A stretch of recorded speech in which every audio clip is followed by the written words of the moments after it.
tema que desde hace tiempo el Señor ha estado tratando conmigo. Es un tema que me genera o me estuvo generando choques, incertidumbres, confusiones cada vez que se tocaba ese tema. En el 2020, cuando estuvimos en pandemia, en alguna ocasión que me tocó a mí compartir, hablé acerca del prójimo, quién es el prójimo. Y ese tema es algo que a mí me había generado conflictos. Cuando compartía en aquella ocasión, comentaba la de que Jesús redefinió el término quién es mi madre y mis hermanos.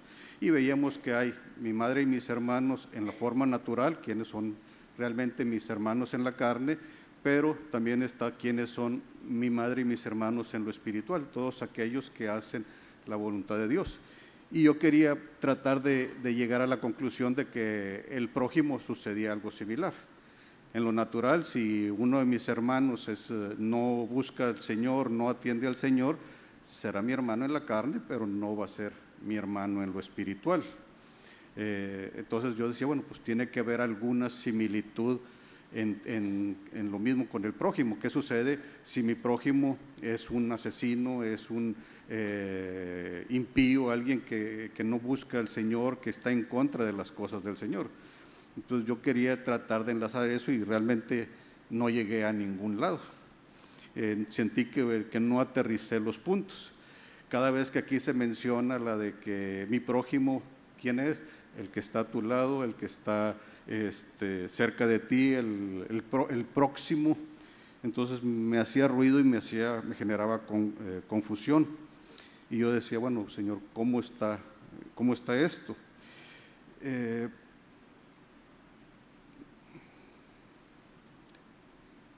Hay una regla en hermenéutica para estudiar las Escrituras y una de ellas es cuál es la primera mención. Entonces, cuando uno busca la primera mención de prójimo en el Nuevo Testamento, aparece en Mateo 5:43, donde dice, oíste que fue dicho, amarás a tu prójimo y aborrecerás a tu enemigo. Entonces es amar y aborrecer. Y sí, la palabra prójimo en el griego quiere decir el próximo, el siguiente, el que está cerca. Ok. Sin embargo, dije, bueno, hablando de ese tiempo de la cultura, tenemos que tomar en cuenta, uno, que está el pueblo judío, dos, que estuvieron durante 200 años gobernados por los griegos y la cultura estaba con los griegos y estaba mezclado el Imperio Romano, que eran los que estaban gobernando en los últimos 100 años. Entonces, bueno, realmente, ¿qué estaba pensando un judío cuando escuchaba amarás a tu prójimo? Entonces, bueno, pues me voy para atrás y digo, bueno, ¿cuál es la primera mención que hace de la palabra prójimo en el Antiguo Testamento? Y la primera mención que hace de la palabra prójimo en la versión Reina Valera aparece en Éxodo 2:13, cuando está Moisés viendo que se están peleando dos hebreos y le dice, ¿por qué golpeas a tu prójimo? Entonces dices, bueno, si hubiera sido un egipcio, no le hubiera dicho, ¿por qué golpeas a tu prójimo? O sea, ya como que no me suena. Entonces, los prójimos, pues pudiera ser que son o una de la misma nacionalidad, o puede ser que sean prójimos porque estaban en la misma condición de esclavos.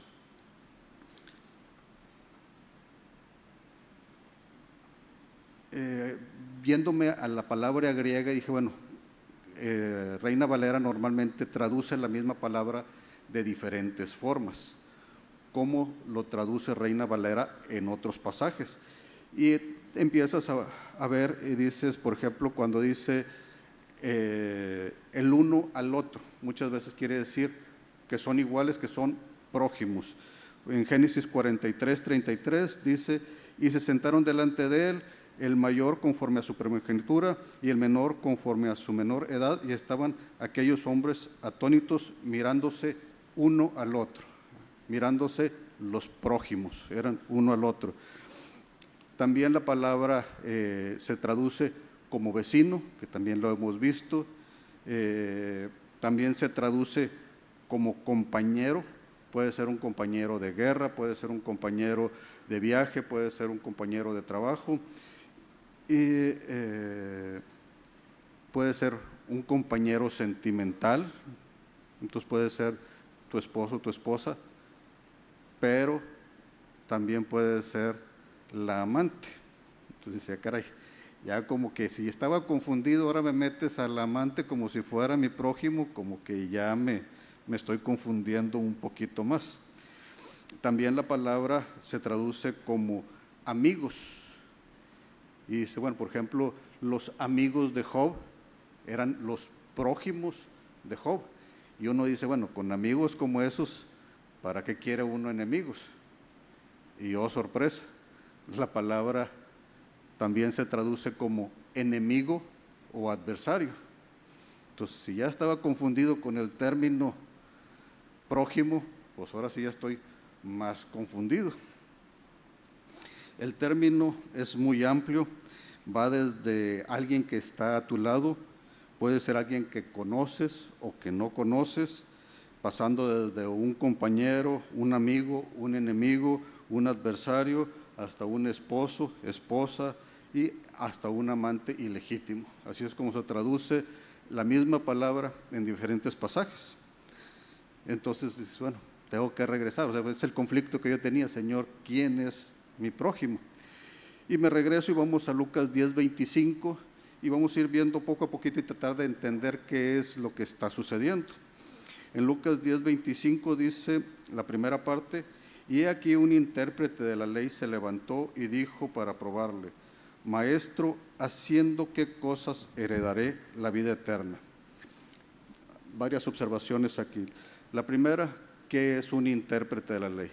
Un intérprete de la ley es alguien que conoce todos los puntos, los recovecos, todos los detallitos y sabe manipularlos o manejarlos para ya sea ganar o para justificarse. Por ejemplo, un abogado te puede decir, sí, eres culpable, pero esto no se presentó a tiempo, no se presentó con letras mayúsculas, entonces descartamos eso y podemos salir sin libres, no ser enjuiciados. Por ejemplo, un contador en alguna ocasión me decía, no metas facturas de restaurante. Las facturas de restaurante nomás las vas a deducir al 8%, 10%, cosas por el estilo. Entonces va a ser mucho trabajo y no vas a deducir nada. Entonces, bueno, luego conozco otro contador y ese contador sí era un más meticuloso, más fiscalista y me dice, no, es que depende cómo lo metas. Si tú lo metes como un gasto general, sí nada más puedes deducir el 8%, pero si lo metes como un gasto de representación donde tú fuiste con un cliente a comer, puedes deducir el 100%. Entonces, esos son los especialistas, esos son los intérpretes de la ley, esos que conocen cuáles son los recovecos que hay en la ley. Dice, hay que entender que en ese tiempo los fariseos, los conocedores de la ley, invitaban a veces a Jesús no para conocer de él, sino para buscar algún defecto, alguna falla en lo que él estaba enseñando. Y eso tiene dos sentidos. Uno de ellos es probar que Jesús no era quien decía ser, pero por otro lado, si yo le gano en algún punto a él, quiere decir que yo soy mejor que él. Entonces, ese era el propósito de que lo invitaran a compartir y a estar con ellos para discutir y ver qué se hacía. Luego viene la pregunta, ¿haciendo qué cosa heredaré la vida eterna? Esa pregunta es interesante porque alguien más hizo básicamente la misma pregunta. ¿Se acuerdan del joven rico que llega y le dice, Maestro bueno, ¿qué haré para heredar la vida eterna? Básicamente es la misma pregunta. Y estos dos pasajes, tanto la parábola del buen samaritano como la situación esta con el joven rico, tienen muchas similitudes. No las vamos a ver por cuestión de tiempo, pero hay muchas similitudes. Algo que sí es diferente, ¿cuál era la intención de llegar o de hacer la pregunta? mientras que el intérprete quería empezar un debate, quería empezar un pleito. Por otro lado, el joven rico tenía una carga, una necesidad, un desconocimiento, y por eso estaba buscando a Jesús.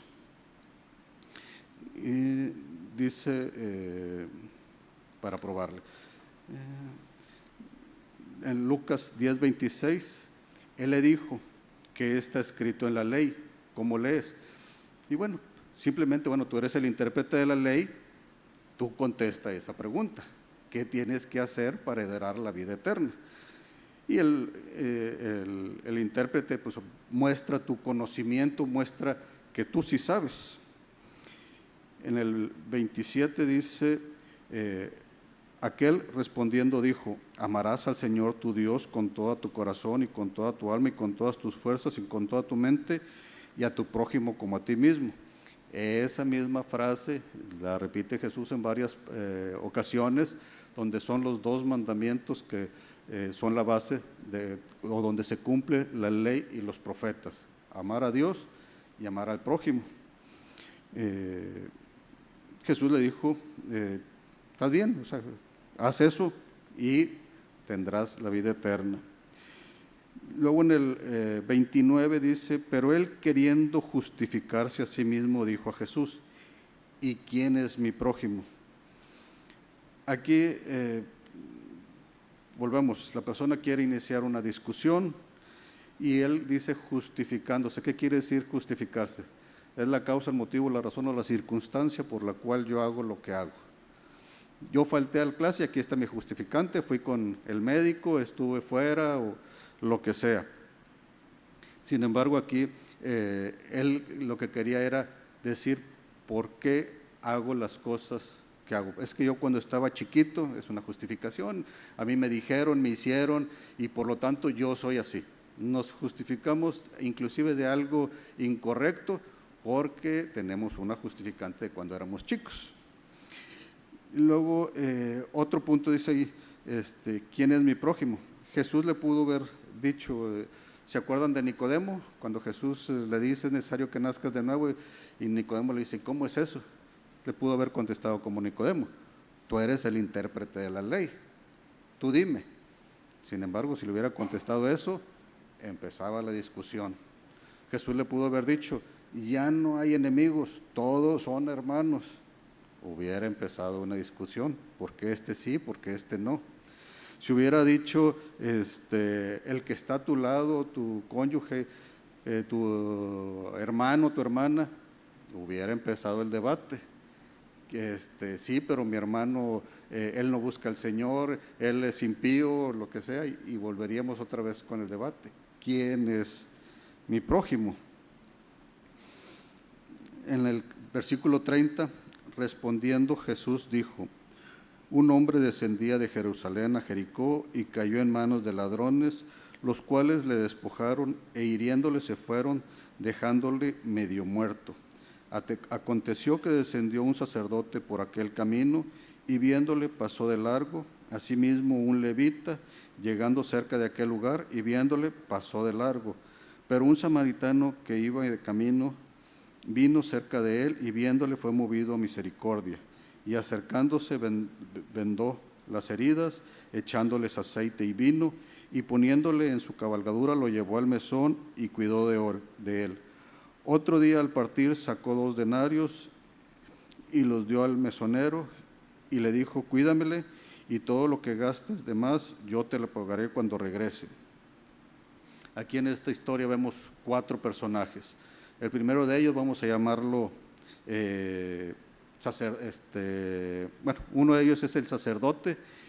¿Quién era el sacerdote? Era un ejemplo a seguir. Sin embargo, el sacerdote no se detuvo.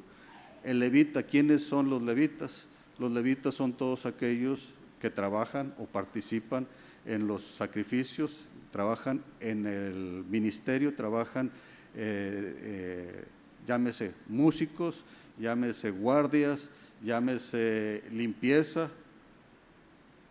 todos ellos son los levitas. En eso trabajaban todos los levitas. Y habla de otro más que era el samaritano. El samaritano, ya hemos visto, el reino se dividió, los samaritanos fueron expulsados y trajeron nuevos pobladores idólatras y tenían muchos conflictos, muchos pleitos con el pueblo de Israel.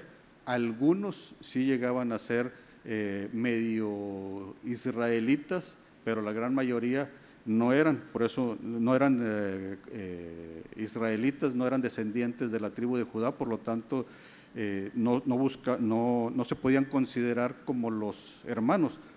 Pudiera haber habido alguno que otro, pero no todos. Y el otro personaje es el que fue asaltado y fue golpeado. Cuando uno empieza a buscar, bueno, Señor, ¿cómo está esto? ¿Por qué sucedieron? Me encuentro que alguien dice, ese camino de Jericó a Jerusalén sigue siendo peligroso hasta el día de hoy. Y dices tú, bueno, me estás diciendo que es un camino peligroso, que siempre ha sido peligroso y que la culpa la tuvo el asaltado por no haber prestado atención. Pero pues también por ahí pasó el sacerdote, el levita y el samaritano, y los tres pasaron solos. Entonces no es el camino, a cualquiera le pudo haber sucedido. Ahora, otra pregunta es, bueno, ¿y por qué el sacerdote y el levita no se detuvieron? Si uno empieza a meditar, bueno, ¿y por qué no se detuvo? Y lo que te dicen la mayoría de lo que pude encontrar es que por la ley no podías tocar muerto porque te contaminabas.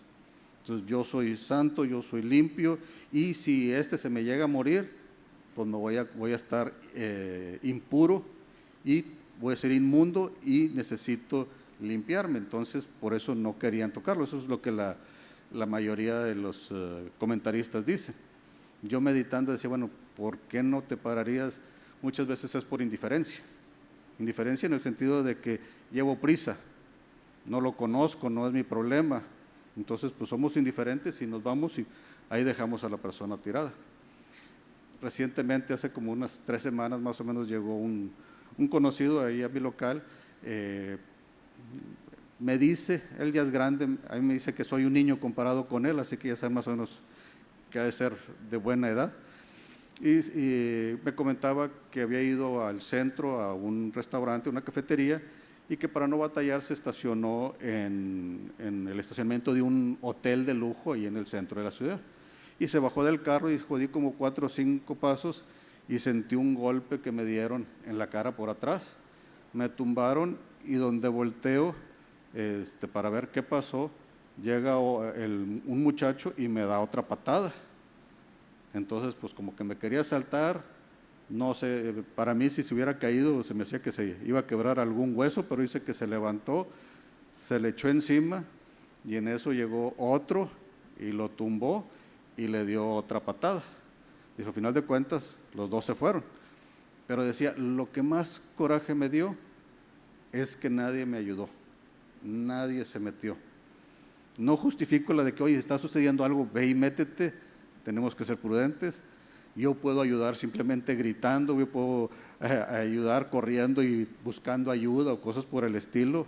No cualquiera se va a meter, tienes que ser prudente, pero sí vemos de que por otros motivos puede que no se hayan metido.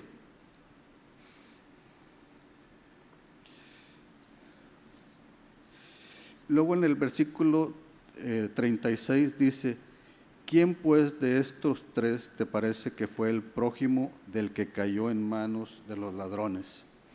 Y ahí es donde, bueno, a ver, espérame. Yo esperaría que mi prójimo fuera el necesitado, pero aquí si yo quiero saber quién es mi prójimo, me pongo en el lugar del asaltado y digo, ¿quién es mi prójimo? El que hizo misericordia de mí. Pues ese no batallo para amarlo, pues, que tenga misericordia de mí, pues ese me cae bien. Entonces, bueno, dije, a lo mejor hay alguna mala traducción, busqué en varias traducciones, pensando de que, bueno, a lo mejor pudiera haber sido la pregunta, ¿de quién de estos tres fue prójimo el que cayó en manos de los ladrones? Pero no, ninguna versión dice así. Otra posibilidad podría haber sido de que la traducción fuera De esos tres, ¿quién se aproximó, quién se acercó al necesitado? Pero no, ninguna versión dice así, todas dicen lo mismo. Entonces me quedo de nuevo con la de que, oye, ¿quién es mi prójimo? No entiendo quién es mi prójimo. De ahí es cuando empezamos, bueno, hay un maestro que solía decir, tenemos que saber lo que no sabemos. Y en un curso, en un diplomado, decían, tienes que separar lo que sí sabes y lo que no sabes. Y si puedes deducir algo de lo que sí sabes, no de lo que no sabes. Entonces, ¿qué sí sé?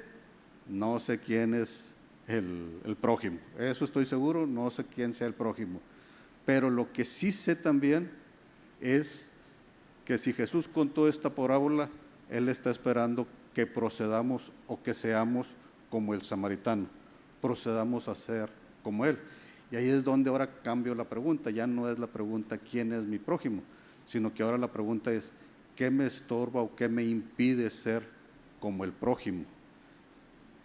Deberíamos de ser como el samaritano. Nosotros tenemos que ser como el samaritano. ¿Qué me impide ser como el samaritano? Y yo encontré 3 puntos. Hoy por cuestión de tiempo nada más vamos a ver uno solo. Y el primera motivo que yo encuentro por el que no somos como el samaritano o no procedemos a ser como el samaritano es por mi santidad, o mejor dicho, por mi falsa santidad. ¿A qué me refiero? Si yo les pregunto ¿qué es santidad?, la mayoría, si no todos, me van a decir es separación. ¿Separación de qué? Del pecado, de los pecadores, de todo eso. Sin embargo, bueno, ¿qué más? Porque yo he conocido personas que cuando hablas con ellos no se dicen santos, se dice que son buenos. Y dice, mira, yo soy bueno, yo no me meto en problemas, yo no me meto en chismes, yo no ando en pleitos, yo no fumo, no tomo, no hago nada, no me junto con personas indeseables, tengo cuidado de esto, ayudo a mis compañeros de trabajo o a mis empleados o lo que sea. Pero el día que les dices, bueno, y te invito a la iglesia, ellos son tan buenos que no necesitan venir a la iglesia. Entonces, bueno, ¿qué es santidad? Ok, una primera parte sí, es separación, pero me separo de algo para acercarme a algo. La santidad involucra, me separo del pecado para buscar a Dios, para buscar cuál es la voluntad de Dios. Ahora, ¿cómo sé si mi santidad realmente, yo puedo pensar que soy santo, pero ¿y si no lo soy? Yo puedo pensar que sí lo soy, pero y si no soy, entonces yo enumeré 3 claves para ver si mi santidad es falsa o si vivo equivocado. Y la primera clave es el fariseo que vive en mí. Yo sé que la mayoría van a decir, hermano, el fariseo lo será usted, se equivocó de lugar, aquí no vemos de esos. Comparamos al fariseo con los hipócritas. Sin embargo, en su momento los fariseos eran gente que buscaba a Dios. Se desvirtuaron, pero los fariseos nacieron entre los 2 testamentos y para cuando Jesús llega ya el término se había degenerado. ¿Recuerdan la conversión de Mateo? Cuando Mateo, Jesús lo llama, dice en Lucas 5:29, y Leví, esto es Mateo, le hizo un gran banquete en su casa y había mucha compañía de publicanos y de otros que estaban a la mesa con ellos. Mateo era un publicano socialmente y religiosamente estaba al mismo nivel que una ramera. Entonces eran pecadores, los fariseos no los querían. Y preguntan, yo no sé qué estaban haciendo allí, si ellos no eran amigos de los publicanos. Entonces, ¿cómo llegaron? No sé, ahí están de metiches a ver qué ven. Y ven que Jesús está comiendo con ellos y le dicen, oye, ¿por qué tu maestro está comiendo con ellos? Y ahí es cuando Jesús les dice que los sanos no tienen necesidad de médico, sino los enfermos. No he venido a llamar a justos, sino a pecadores al arrepentimiento. Todos lo conocemos.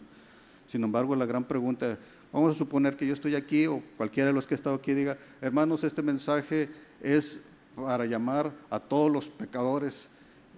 Y uno dice, bueno, pues algunos me hacen así como que allá, otros como que el que está sentado, esos no vinieron hoy, lo que sea. Sin embargo, bueno, un fariseo no reconoce su condición de pecador. Y a veces nosotros decimos, yo no soy pecador, tú lo serás, tú serás fariseo, tú eres así, tú eres asá, pero yo no. Entonces, bueno, ¿habrá un fariseo dentro de nosotros?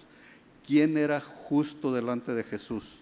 Nuestras justicias son como trapos de inmundicia delante de Él. Entonces no podemos decir, yo sí estoy bien. Ese mensaje pues es para ti porque pues, tú eres pecador, yo no. Podemos reconocer que pudiera haber un pequeño fariseo dentro de nosotros. Hace como 1 año y medio más o menos platicaba con un conocido y me hablaba de sus negocios y todo, y pues tenía algunas dificultades que podían suceder, y me pide que, él sabe que soy cristiano, me dice, pues ahí te encargo de tus oraciones. Y cuando iba a orar, hice un pequeño alto y dije, bueno, ¿cómo debo de orar por él? O sea, no voy a decirle, Señor, hazlo más rico, Señor, dale, que pueda tener más negocios, sino que… Y hay básicamente 5 puntos que yo considero en una oración. Los voy a mencionar, no los voy a detallar por cuestión de tiempo. El primero es, presentad vuestras peticiones con acción de gracias. Gracias, Señor, por esto, gracias, gracias, gracias. Segundo es, hágase tu voluntad. No es lo que yo quiero, sino lo que tú quieres. Aún Jesús dijo, si puedes pasar de mí esta copa, pero no se haga mi voluntad, sino la tuya. El tercer punto es que su nombre sea exaltado, que sea para la gloria, que alguien pueda testificar de que Dios estuvo en medio del asunto, que sucedió algo que no esperábamos que sucediera. Cuarto es que no falte la fe. Muchas veces las pruebas son difíciles y no aceptamos que Dios nos diga que no.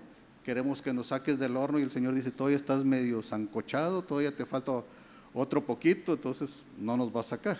Entonces, Señor, que no nos falte la fe, que permanezcamos firmes.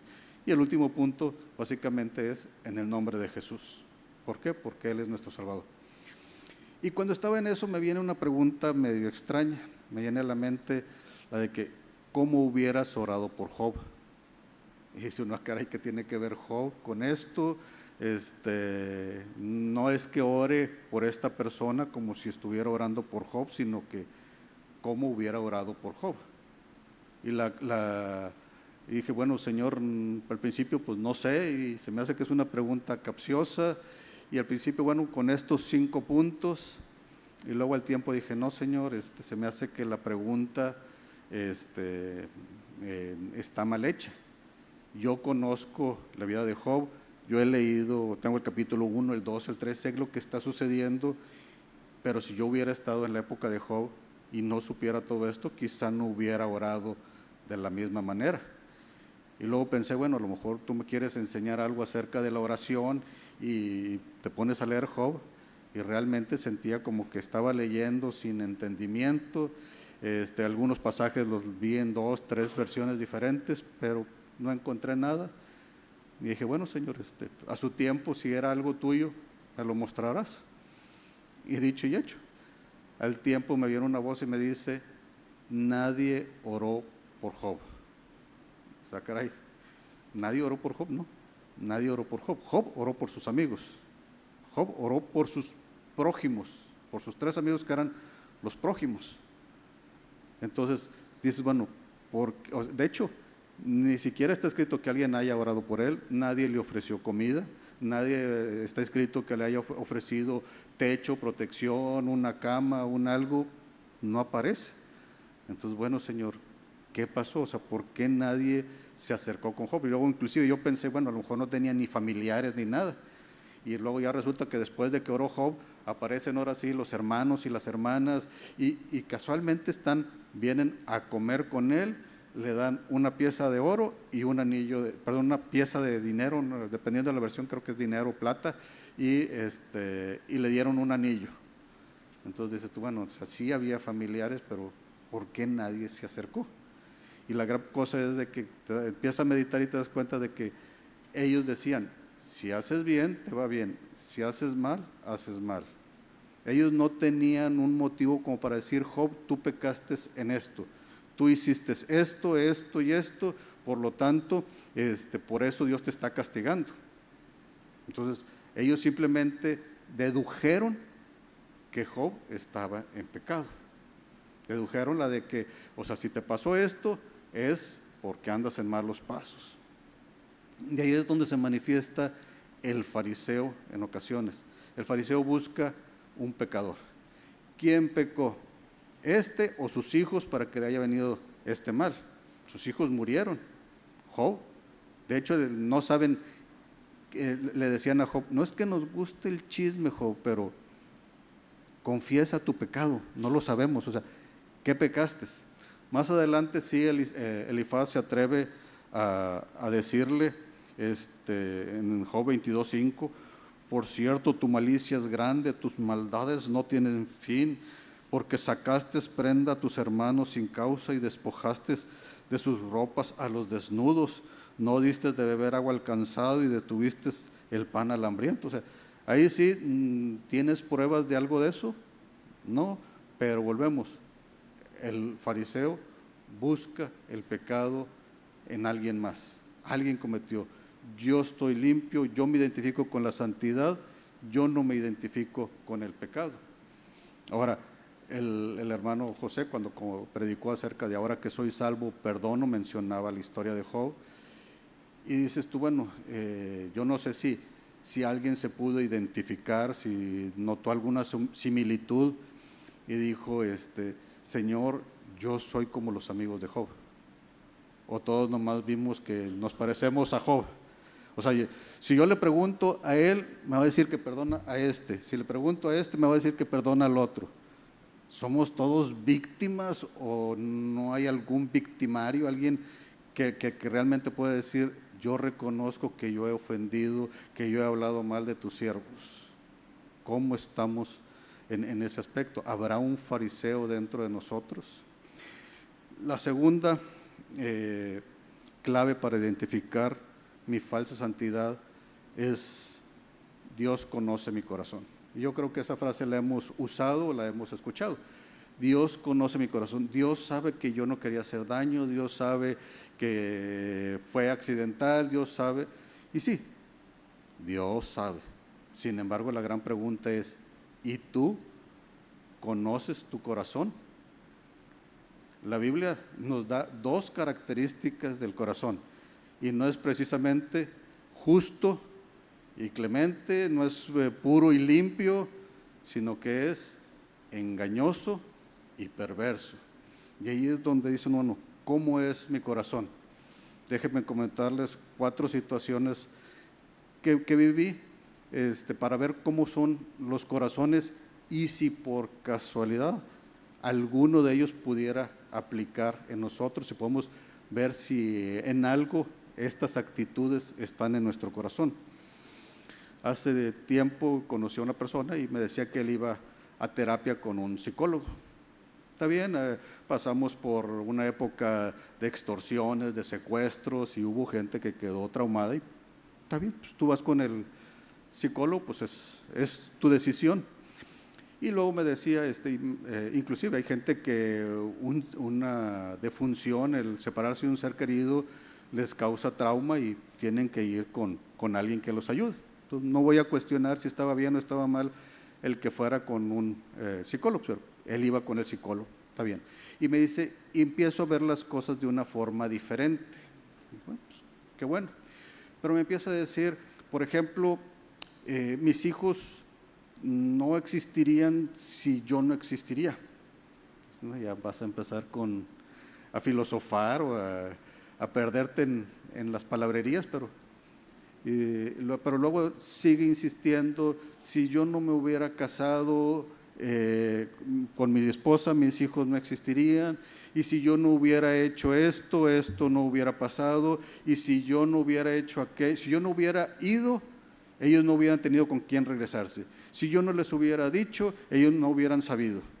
O sea, como que empezamos con el egocentrismo, la de que yo estoy en medio de todo, todo gira alrededor mío, y no nos damos cuenta de que yo soy la pieza importante. Casi el mundo no existiría si no fuera porque yo estoy aquí. Y dices, bueno, es un tipo de persona. El segundo, no sé si les ha tocado a alguien que va con esos que leen las cartas, que hacen limpias o lo que sea.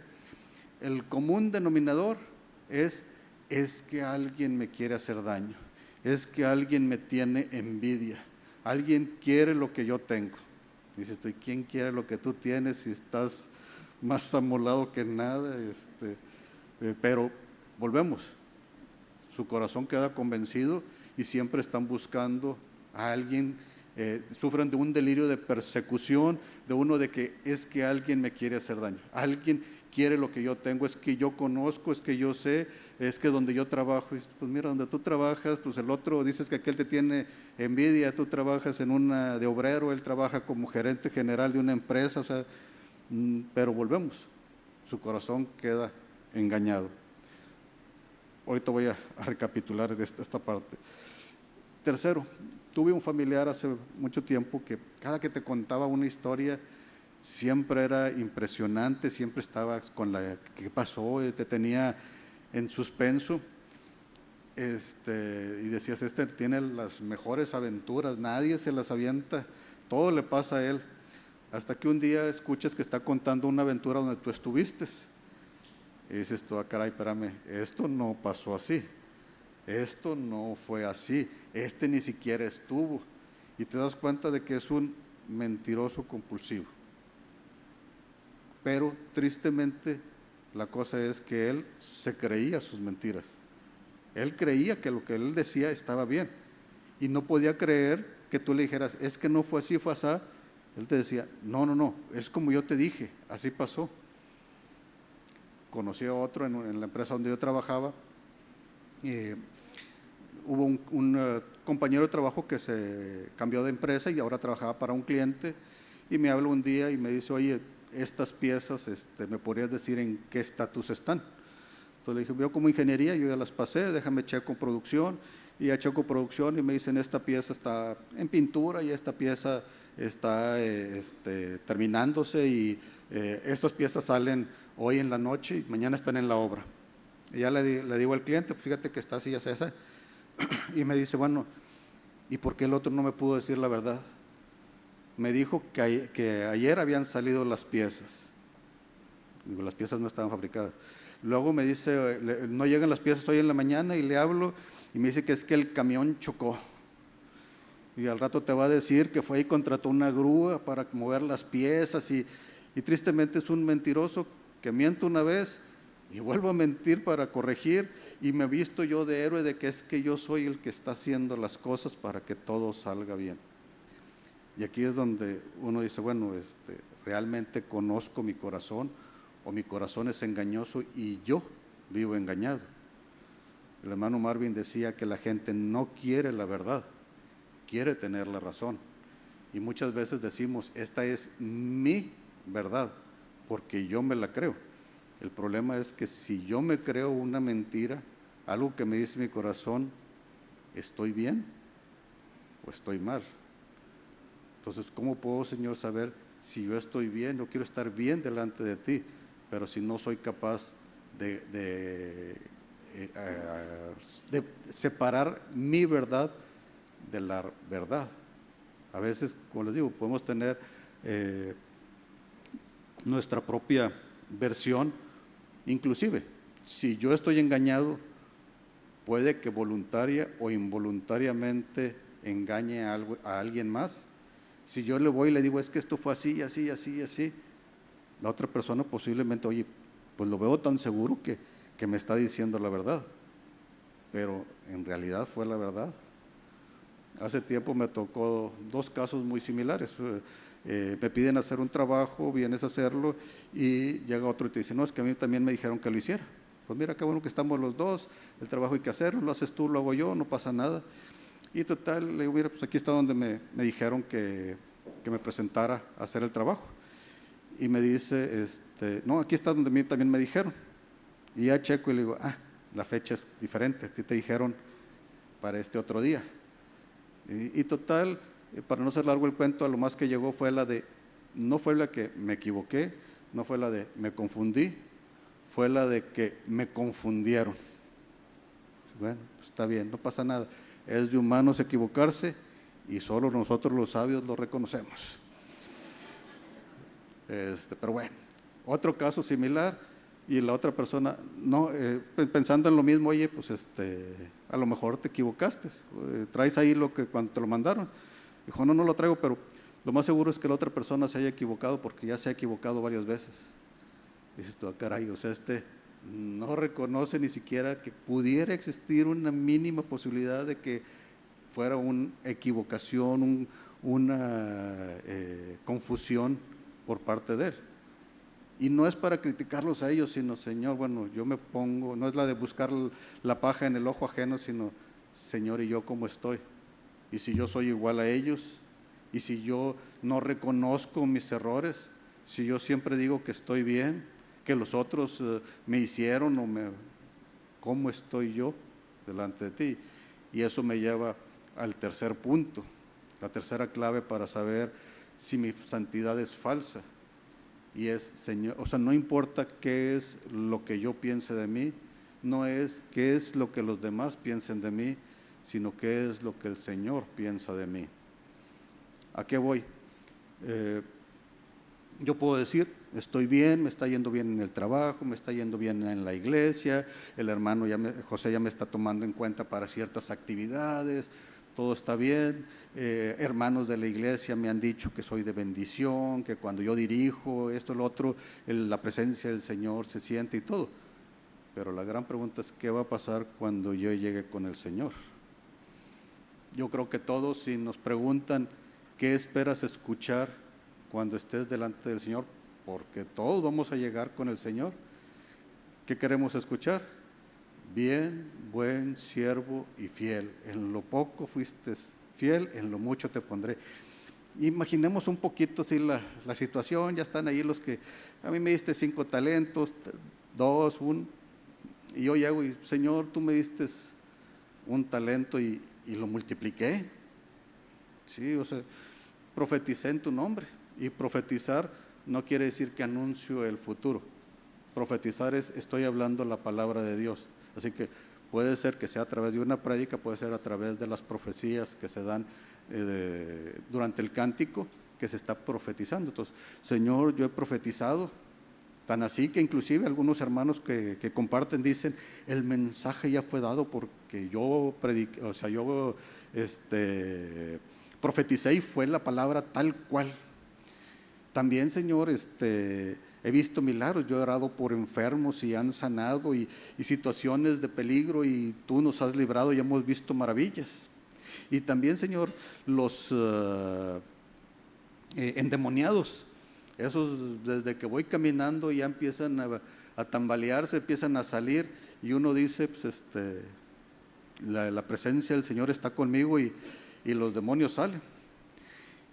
Y tú te quedas callado y el Señor voltea y te dice, no te conozco. ¿Qué? ¿No viste todo lo que he hecho? No te conozco. Tú eres un perverso, tú eres un malvado. Caray, ¿cómo que soy un perverso? Puedes preguntarle a la congregación, puedes preguntarle al pastor para que te digan quién soy yo, qué está sucediendo, qué pasó. Y ahí es cuando, bueno, Señor, ¿cómo estoy yo delante de ti? La palabra hacedores de maldad es anomia. Y esa palabra anomia quiere decir sin ley. Tiene que ver con rebeldía a la voluntad de Dios.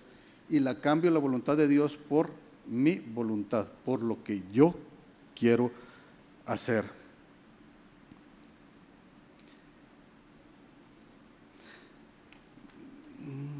hay, hay dos pensamientos distintos en cuanto a ese pasaje, en cuanto a anomia. Una de ellos te dice, bueno, anomia, algunas versiones de la Biblia lo traducen como iniquidad, como hacedores de maldad, como malhechores, como forajidos, o sea, gente que no se sujeta a la ley. Entonces dicen, bueno, una cosa es un malhechor, alguien que nunca obedece la ley, y otra cosa es una persona como yo, que por equivocación o pequé y simplemente pues fue una de vez en cuando, o sea, no soy esa persona tan perversa de la que está hablando Jesús. Y se justifican de esa manera. La otra forma de pensar, que es la que yo considero, es que permítanme,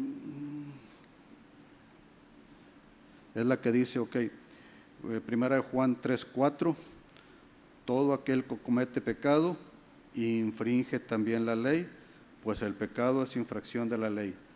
¿Cuántas veces necesito pecar para ser pecador? Una. Ok. Luego Santiago 2:8, bueno, 2:10, vámonos desde el 10. Dice, porque cualquiera que guardare toda la ley, pero ofendiera en un punto, se hace culpable de todos. Porque el que dijo, no cometerás adulterio, también ha dicho, no matarás. Ahora bien, si no cometes adulterio, pero matas, ya te has hecho transgresor de la ley. Entonces, ¿cuántas veces necesito pecar para ser un pecador? Una. Entonces, aquí yo desobedecí una instrucción o infringí uno de los mandamientos, me hago culpable de toda la ley. En el pasaje dice, no todo el que me dice Señor, Señor, entrará en el reino de los cielos. Y en aquel tiempo vendrán y me dirán, Señor, en tu nombre. Señor, o sea, Señor, Señor, estoy reconociendo una autoridad, estoy reconociendo un título, estoy reconociendo un puesto. Entonces, no es de los que sean forajidos, sino que estoy reconociendo que tú tienes autoridad. En tu nombre quiere decir que por ti y para ti lo hice. Pero ahí es donde el Señor te pregunta, ¿y quién te dijo que lo hicieras? Sí, o sea, tú hiciste esto y esto y esto, pero ¿quién te dijo que lo hicieras? Yo, Señor, tengo iniciativa. Ok. ¿Y quién mereció la gloria? Pues yo lo hice, Señor. Entonces sí vemos dónde está mi falsa santidad, mi creencia de que yo estoy bien, por mí suceden las cosas. Y ahí es donde Jesús dice, te desconozco. O sea, tú eras un buen siervo y fiel, pero ya te gusta exhibirte, ya te gusta llamar la atención, ya no es la gloria para mí, sino que la estás buscando para ti mismo. Y uno dice, bueno, Señor, pero es que si yo no les hubiera hablado, ellos no serían salvos. Si yo no hubiera orado por ese enfermo, no hubiera sido sanado. O sea, que tú lo sanaste o Dios lo sanó. Vamos a suponer que yo tuviera el don de sanidad. Oro por una persona y sana. Pero ¿qué acaso no tengo yo una responsabilidad o no voy a entregar cuentas de lo que se me ha dado? ¿Quién es el que sana? Dios es el que sana. Dios te puede usar, gloria a Dios, no a ti. La gloria es para Él. Que podamos reconocer que la gloria es para Él. Si Dios te usó, qué bueno. Hay que entender dos cosas. Uno, yo necesito a Dios. Dos, Dios no me necesita. O sea, si Dios quiere sanar a alguien, me puede usar a mí o puede usar a cualquier otro. Con Esther y Mardoqueo, me gusta ahí en Esther 4:14, dice, porque si callas absolutamente en este tiempo, porque si callas, y me salto a la siguiente parte, respiro y liberación vendrán de alguna otra parte para los judíos. O sea, si tú no eres usado por Dios, Dios va a usar a alguien más para que esa persona sea salva, para que esa persona sea sanada, para que esa persona sea atraída a Dios. Durante la campaña evangélica que tuvimos, evangelista, me llamó la atención un mensaje que mandó el hermano José a través de Signal, haciendo unas peticiones, y donde menciona que una de las instrucciones que se dieron a los grupos que salieron a invitar a la campaña era no ponerse a orar con nadie. Y dice, bueno, que el hermano José no cree en la oración, o no cree que yo puedo orar, o no. Uno, sí cree en la oración, y dos, conoce los riesgos y los peligros que puede haber. La gran pregunta es, bueno, espero que todos hayan obedecido, pero ¿y si en mi corazón yo sentí del Señor orar por esa persona? Y si es que yo sentí que tenía que orar y la presencia del Señor estaba ahí, ¿cómo dejo? Te dijeron, no ores por nadie. Una simple instrucción. ¿Somos capaces de obedecer simples instrucciones? O simple y sencillamente, no, es que yo tengo criterio, y es que mi criterio, y es que yo no estoy de acuerdo con esto, y no estoy… Obedece.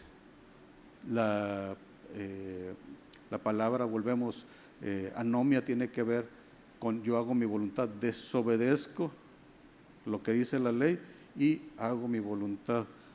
Tendemos a hacer lo que nosotros queramos.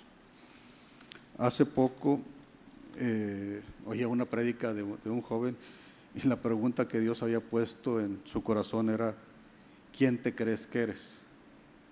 Y decía, es una pregunta como para examinarse uno mismo. ¿Quién me creo yo que soy? ¿Vivo engañado? ¿Creo que todo está bien?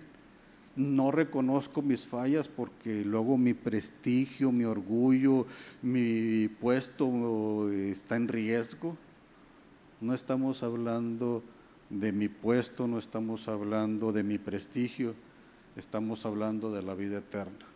Se nos ha hablado de la mentira. Si no somos capaces de reconocer nuestras mentiras, ¿cómo vamos a restituir? Si no podemos reconocer todo esto, ¿cómo es que quiero reconocer a mi prójimo? ¿Cómo voy a proceder con como el samaritano si no puedo estar consciente de mis capacidades o de mis defectos? La hermana Rocío comentaba el miércoles acerca de las pequeñas zorras, y a veces son esos pequeños detallitos los que echan a perder toda la viña. El Señor viene por una iglesia sin mancha y sin arruga, y todos esos detallitos pueden ser manchas, pueden ser arrugas. Como les digo, el tema es más largo, pero la pregunta es, bueno, yo no sé si el Señor te habló en alguno de los puntos. ¿Habrá un fariseo en nosotros que por orgullo no queremos reconocer? ¿Habrá en nosotros que creemos que nuestro corazón está bien y realmente estamos engañados, vivimos engañados y para colmo engañamos a los demás? Y la otra pregunta es, ¿cómo estamos hoy delante del Señor?